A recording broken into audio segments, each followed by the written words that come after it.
அதாவது பஜனையிலே நாம் போகிறோம், ஒரு 2 பாடலை படிக்கணும் அப்படின்னா 14 பேப்பரை பெறட்டுறோம் இல்லையா?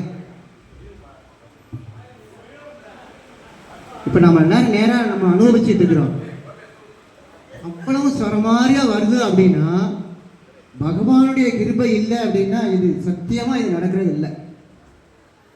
அவனுடைய அனுகிரகம் இருந்தால் மட்டும்தான், எவ்வளவு படிச்சிருந்தாலும் அந்த அனுபவித்து சொல்கிற விஷயம் இருக்கு பாருங்க, அதுதான் ருசிக்கிறது. அதனால் உங்களுக்கு பகவானுடைய அனுகிரகம் நிறைய இருக்குங்கிறத 2 நிமிஷத்தில் அடியே திருவள்ளூரில் கண்டுபிடிச்சேன். அவ்வளோதான் என்னாலவே அங்கே நிற்க முடிஞ்சது. இது ஒரு 10 வருடங்களாக உங்களை இங்கே கொண்டு வரணும் அப்படிங்கிறத ஒரு அடியனுடைய மனசில் ஒரு ஆதங்கம்.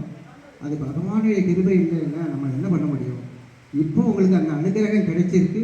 உங்களுக்கு அந்த பாக்கியமும் இந்த எல்லா அடியார்களுக்கும் அது கிடைச்சிருக்குன்னு சொல்லி வந்தவர்களுக்கு மலர் மாலை அவர் கோவில் சார்பாகவும் விழா கமிட்டியின் சார்பாகவும்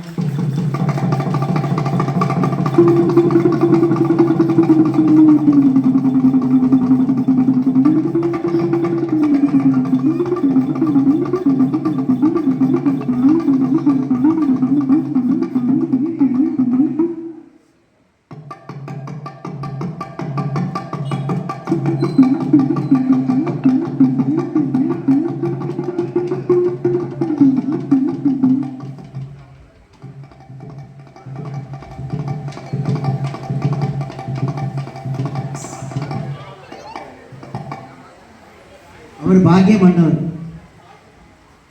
அவருக்கு ஆஞ்சநேயர் மாலை கிடைச்சிருக்கு.